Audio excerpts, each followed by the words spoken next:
Hello बच्चों, प्रचंड प्रयास के ऑनलाइन प्लेटफॉर्म पे आपका स्वागत है। और आज हम एक बहुत इंटरेस्टिंग टॉपिक पढ़ने वाले हैं। आपके 10th सिलेबस का है, ठीक है। थर्ड चैप्टर आपका है धातु व अधातु, ठीक है। तो ये हम जानेंगे कि क्या होता है बेसिकली, ठीक है। समझेंगे कि क्या क्या चीजें हैं, क्या क्या फैक्टर हैं, हम क्या समझते हैं, और केमिस्ट्री या साइंस की भाषा में हम इसको कैसे समझेंगे, है ना। जैसे अगर हमें किताब पे मेंशन करना है या बताना है, कॉपी पे लिखना है एग्जाम के लिए, ठीक है, तो क्या लिखेंगे, या हम जर्नली जो समझते हैं वो क्या समझते हैं, ठीक है। दोनों में डिफरेंसेस क्या हैं, ठीक है। हम क्या जानते हैं और हमारा साइंस या विज्ञान हमें क्या समझाता है, उसकी भाषा में इसको कैसे समझते हैं, ठीक है। तो वो देखेंगे। तो जैसे सबसे पहले आपके दिमाग में जब आप पढ़ते हो धातु, है ना, तो धातु सुन के आपके दिमाग में क्या आता है कि भाई कोई भी आपका ऐसा होगा जो बहुत सा मजबूत होगा, है ना। कोई ऐसा पदार्थ होगा जो बहुत मजबूत है, ठीक है। करंट पास हो सकता है, इलेक्ट्रिसिटी पास हो सकती है, उसमें से हीट पास हो सकती है, यानी एक एंड को गर्म करोगे, है ना। जैसे रॉड ले लिया आपने, एग्जांपल के लिए लोहे की रॉड ले लिया आपने, एक एंड पे आप गर्म कर रहे हैं तो दूसरा एंड भी गर्म हो जा रहा है, ठीक है। एक जगह आप करंट फ्लो करा रहे हैं तो दूसरे एंड तक फ्लो हो जा रहा है ना। तो ये चीजें आप देखते हैं ना, नॉर्मली ये चीजें आपको पता है, ठीक है। तो आप बोल दोगे ये है धातु, ठीक। और अगर मैं अधातु बोलूं तो जैसे सबसे पहले दिमाग में आपके आएगा लकड़ी होती है ना, जैसे वो भाई हमारी धातु नहीं है तो अधातु हो गई, ठीक है। या कोई भी जितनी भी गैसेस हैं हमारे आसपास, ठीक है, आपकी ऑक्सीजन गैस, नाइट्रोजन गैस, है ना, या क्लोरीन गैस आपने अगर सुना है, ठीक है, तो वो आपके क्या है, सब अधातु में आ जाते हैं, ठीक है। मतलब अधातु क्या, आप बोल दोगे कि भाई ये करंट नहीं फ्लो करवाते हैं, ठीक है, और ये गर्म नहीं होते हैं, एक जगह से दूसरी जगह पे हीट नहीं ट्रांसफर करते हैं, ठीक है। तो जस्ट उल्टा जो कि आपने धातु के बारे में बताया है, वैसे ही आप यहाँ पे उसका जस्ट उल्टा कर देंगे अधातु के बारे में, ठीक है। ये बहुत मजबूत होते हैं, ठोस होते हैं, ठीक है। इनकी जो डेंसिटी होती है, ठीक है, घनत्व जो होता है वो काफी ज्यादा होता है, इनका घनत्व क्या होता है, बहुत कम होता है, ठीक है। तो दोनों में आप कंपेरिजन करके ये सारी बातें आप नॉर्मली समझते हैं, ठीक है।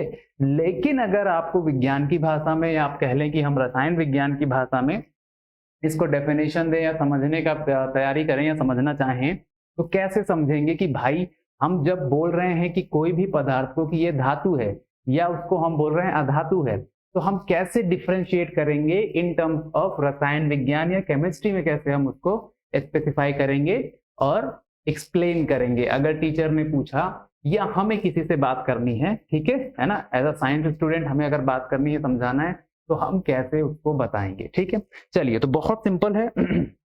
धातु क्या होता है आपका, सिंपली अगर डेफिनेशन में दिया जाए, वो सारे पदार्थ, अगर आप समझे, है ना, वो सारे पदार्थ जो क्या कर दें, इलेक्ट्रॉन डोनेट कर सकते हैं, ठीक है। इलेक्ट्रॉन आप समझते हैं बेटा, है ना। तीन पदार्थ आपके, तीन जो बेसिक आपके सब एटॉमिक पार्टिकल होते हैं किसी भी एटम के अंदर, ठीक है, वो क्या होते हैं आपके यहाँ पे नाभिक में, क्या होता है आपका, प्रोटॉन होता है, न्यूट्रॉन होता है, ठीक है, और चारों तरफ इलेक्ट्रॉन घूम रहे होते हैं, ठीक है। तो कोई भी जो आप बात करते हैं जब किसी भी पदार्थ के बारे में, तो उसकी जो प्रॉपर्टीज एक्सप्लेन करते हैं वो आप इलेक्ट्रॉन्स के टर्म्स में करते हैं। किसके टर्म्स में, इलेक्ट्रॉन्स के टर्म्स में करते हैं, ठीक है। तो भाई ये चीजें हैं, आपका इलेक्ट्रॉन है, ठीक है। कहने का मतलब है परमाणु के अंदर आपके तीन तरह के पदार्थ होते हैं या छोटे पार्टिकल होते हैं, प्रोटॉन, न्यूट्रॉन और इलेक्ट्रॉन, है ना। ये सारी चीजें आप, बहुत सारी बेसिक बातें हैं, पता है आपको।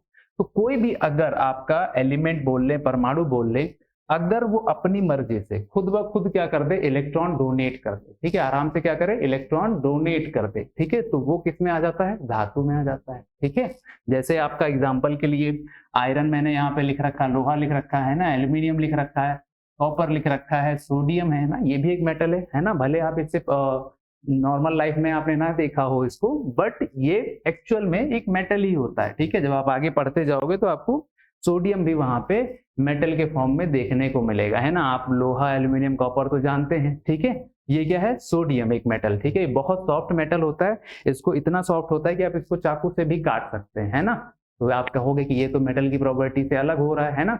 तो बेटा अभी आपने मेटल की प्रॉपर्टी जानी ही कहाँ है, ठीक है। तो अब आप जानेंगे धीमे धीमे करके, जैसे जैसे पढ़ते जाएंगे, कि ये चीजें भी पॉसिबल हो सकती हैं। सिर्फ वही नहीं जो आपके सामने पड़ा हुआ है वही मेटल है, ऐसे भी मेटल हैं जो लिक्विड स्टेट में है, ठीक है। बात समझ रहे हैं, सॉलिड ही नहीं है, लिक्विड है, यानी तरल में है, ठीक है। तो क्या करता है बेसिकली, अगर इसका सिंबल बनाऊं मैं, तो इसको हम लिखते हैं Na से, ठीक है, सिंबॉलिक फॉर्म इसका है। ये क्या करता है, एक इलेक्ट्रॉन डोनेट कर देता है, और इस पे अगर एक इलेक्ट्रॉन डोनेट करेगा तो पॉजिटिव चार्ज आ जाता है। ठीक है, तो जब पॉजिटिव चार्ज आएगा तो ये आपका धनायन बना लेते हैं। क्या बनाते हैं? धनायन बनाते हैं। ठीक है बेटा, तो ये धनायन फॉर्म कर लिया। किसने फॉर्म किया? आपके किसी धातु ने फॉर्म कर लिया। ऐसे बाकी सारे भी करते हैं, लोहा भी करता है, एल्यूमिनियम भी करता है और कॉपर भी करता है, अलग अलग चार्ज फॉर्म करते हैं। ठीक है, जैसे अगर आप लोहे की बात करें तो आयरन जो है Fe से इसको हम डिनोट करते हैं, ये 2+ भी होता है, यानी 2 इलेक्ट्रॉन डोनेट कर देता है, और 3+ भी होता है। ठीक है, यानी 3 इलेक्ट्रॉन, इसका एक एटम 3 इलेक्ट्रॉन डोनेट कर सकता है। ऐसे आपका जो एल्यूमिनियम होता है ये भी आपका 3 इलेक्ट्रॉन डोनेट करके 3+ बना लेता है। ठीक है, कॉपर की भी 2 ऑक्सीडेशन स्टेट होती हैं, कॉपर प्लस होता है ना, एंड कॉपर 2+ भी होता है। ठीक है, बात समझ रहे? तो ये करके जो ये पॉजिटिव आयन फॉर्म कर रहे हैं, कैसे कर रहे होंगे? इलेक्ट्रॉन डोनेट करके। जिस मेटल पे जितना धनात्मक चार्ज है उसने उतने इलेक्ट्रॉन डोनेट कर रखे होंगे, तभी उस पे उतना धनात्मक चार्ज आता है। ठीक है, इसके विपरीत जब आप पढ़ते हैं अधातु, ठीक है, जब अधातु आप पढ़ते हैं तो यहाँ पे ये क्या करते हैं? ये उल्टा काम करते हैं। मेटल्स या धातु आपके क्या कर रहे हैं? इलेक्ट्रॉन डोनेट कर रहे हैं, तो अधातु एक्सेप्ट करेंगे, है ना, उल्टा होते हैं। ठीक है, तो ये एक्सेप्ट करेंगे। कैसे करते हैं? जैसे अगर मैं यहाँ पे क्लोरीन लिया है एग्जाम्पल मैंने, तो ये अगर आपका एक इलेक्ट्रॉन एक्सेप्ट कर लेता है तो ये क्लोराइड आयन में कन्वर्ट हो जाता है। ठीक है, किस में कन्वर्ट हो जाता है? Chloride ion. इसको क्या बोलते हैं बेटा? Chloride ion. ठीक है, ये तो बेसिकली इसने एक इलेक्ट्रॉन एक्सेप्ट कर लिया। तो अब आपसे आज से आप डेफिनेशन में ये बोलेंगे कि भाई जो एलिमेंट, जो परमाणु इलेक्ट्रॉन आपका अपनी मर्जी से डोनेट कर देता है वो हमारे धातु होते हैं, और जो एक्सेप्ट कर लेते हैं, ठीक है, वो क्या हो जाते हैं? अधातु हो जाते हैं। ठीक है, बात समझ रहे हैं? तो ये आपकी डेफिनेशन हो गई साइंस की भाषा में। ठीक है, और इनकी प्रॉपर्टीज आपको पता ही है ना, ये करंट फ्लो करवा सकते हैं, हीट फ्लो करा सकते हैं, आपके बहुत ज्यादा मजबूत होते हैं, घनत्व तो ज्यादा होता है इन जनरल। एक्सेप्शन इधर भी है और एक्सेप्शन वहां पे भी है, अपवाद है ना, अपवाद जो है आपके अधातुओं में भी है और धातु में भी है। ठीक है, दोनों में अपवाद उपस्थित हैं। जैसे अगर हम धातु का अपवाद ले लें, ठीक है, तो धातु में कैसा है, क्या हम यहाँ पे अपवाद कंसीडर करेंगे? धातु में आपका अपवाद, उससे पहले अधातु में अपवाद, जैसे आपका क्या है, एक जो होता है आपका ग्रेफाइट। ठीक है, आपने सुना होगा बेटा ग्रेफाइट के बारे में, आप जानते हैं। ठीक है, ग्रेफाइट जो आपकी पेंसिल की टिप में भी होता है। ठीक है, ग्रेफाइट। ठीक है, ये कार्बन का एक एलोट्रॉप है। ठीक है, ओके, तो ये क्या होता है? कार्बन ही होते हैं, इसमें स्ट्रक्चर उसका अलग अलग होता है, इसका अरेंजमेंट अलग होता है, बट ये क्या है? एक अधातु है। कार्बन क्या है? एक अधातु है, बट इसके बावजूद भी इसमें करंट फ्लो हो जाता है। आप समझ रहे हैं क्या हो जाता है? करंट फ्लो हो जाता है। तो ऐसे ही आपको एक्सेप्शंस अलग अलग मिलते रहते हैं। बात समझ में आ रही बेटा? ओके, तो ये आपके हो गए धातु और अधातु। अब क्या है, ये धातु और अधातु क्या है? आपस में कैसे हैं? एक दूसरे के उल्टा है। ठीक है, तो जब क्या होती है, अपोजिट चीजें क्या करती हैं? एक दूसरे को अट्रैक्ट करती हैं। ठीक है, तो यहाँ पे जो सोडियम है और ये जो क्लोराइड आयन आपका फॉर्म हुआ है, ये आपस में इनका इंटरेक्शन हो जाता है। ठीक है, अगर इसको समझें तो देखिए Na+ है, या पहले मान लीजिए Na था, और फिर आपका एक Cl है। ठीक है, सोडियम के पास एक इलेक्ट्रॉन है, इसने एक इलेक्ट्रॉन क्या किया? क्लोराइड को दे दिया। तो अब ये क्या बन जाएंगे? Na+ फॉर्म हो जाएगा और Cl- फॉर्म हो जाएगा। ये जब चार्जेस आ जाएंगे तो पता है आपको कि अगर कहीं पे भी किसी भी एटम में अपोजिट चार्ज हैं, तो अपोजिट चार्ज होने से क्या होगा? आपस में एक अट्रैक्शन फील करेंगे। ठीक है, तो इसी अट्रैक्शन की वजह से बॉन्ड फॉर्म हो जाता है यहाँ पे, और आप कहते हो एक मॉलिक्यूल बन गया, एक अणु फॉर्म हो गया है यहाँ पे, जिसको आप क्या बोलते हो? Sodium chloride. क्या बोलते हैं आप इसको?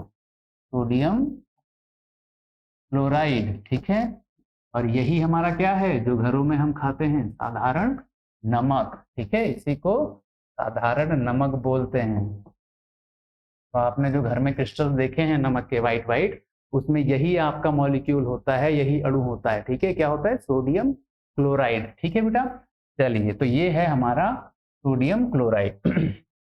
ओके, ऐसे बहुत सारे एग्जाम्पल हैं कि भाई यहाँ पे चार्जेस आ जाएंगे, चार्जेस आने की वजह से इंटरेक्शन यहाँ पे हो गया, और इंटरेक्शन का मतलब है कि बॉन्ड, और बॉन्ड फॉर्म हुआ तो अणु फॉर्म हो गया, और अणु के फॉर्म होने से एक नया मॉलिक्यूल, एक नया अणु बना, एक नई तरह की चीज बन गई। पहले अलग अलग एक मेटल था, दूसरा नॉन मेटल था, है ना, अधातु था।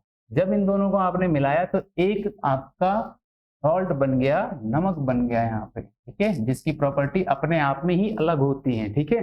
तो अब आप समझ लीजिए, ना इसमें सोडियम मेटल की प्रॉपर्टी है, ना क्लोराइड की प्रॉपर्टी है, ठीक है। कहने का मतलब है जिनसे ये बना है उससे कोई भी सिमिलरिटी ये शो नहीं करेगा, बिल्कुल ही अपने आप में क्या है, अलग चीज है। तो कहने का मतलब ये है कि कभी भी ऐसा जरूरी नहीं है कि दो चीजें मिलके जो तीसरी चीज बनाएं उसकी प्रॉपर्टी पहले जिनसे मिलके बना है उसके जैसी हो, ऐसा कोई भी जरूरी नहीं है, वो बिल्कुल अलग हो सकता है ना। समटाइम्स प्रॉपर्टी सिमिलर होती भी है, ठीक है, तो वो भी है। चलिए, तो ये एक एग्जाम्पल हो गया, ऐसे बहुत से एग्जाम्पल हैं, जैसे कैल्शियम भी आपका मेटल होता है, ठीक है। ये क्या करेगा, आपका 2 इलेक्ट्रॉन डोनेट कर देता है, ठीक है, क्या कर दिया, 2 इलेक्ट्रॉन निकाल दिया। तो जब 2 इलेक्ट्रॉन निकाला तो इससे 2 प्लस चार्ज आ गया। अगर ये क्लोराइड के साथ में है तो कैसे बॉन्ड कर लेगा, 2 प्लस है, 2 प्लस को न्यूट्रलाइज होने के लिए इसके पास क्या होने चाहिए, 2 माइनस होने चाहिए, 2 नेगेटिव चार्ज आने चाहिए, कहीं से मिलने चाहिए। तो अगर आप Cl माइनस देख रहे हैं तो ये 2 Cl माइनस के साथ में बॉन्ड करेगा, ठीक है, और ये एक नया सॉल्ट बन जाएगा, कैल्शियम क्लोराइड, ठीक है। तो ज्यादातर आपके जब मेटल और नॉन मेटल मिलते हैं आपस में उनको जोड़ते हैं, है ना, धातु व धातु को साथ में जोड़ते हैं, कैसे भी जैसे भी, अगर उनका बॉन्ड आपने फॉर्म कराया तो आप वहां पे फॉर्म कर लेते हैं सॉल्ट, ठीक है, लवण बोलते हैं, क्या बोलते हैं, लवण। आपने क्या बना लिया यहाँ पे, लवण, ठीक है बेटा। तो ये आपका हो गया धातु व अधातु। चलिए, तो ये हमने टॉपिक समझ लिया, धातु अधातु क्या होता है, इसकी प्रॉपर्टी समझ ली, बाकी यही है। चलिए, ओके, धन्यवाद, जय हिंदी, जय हिंदुस्तान।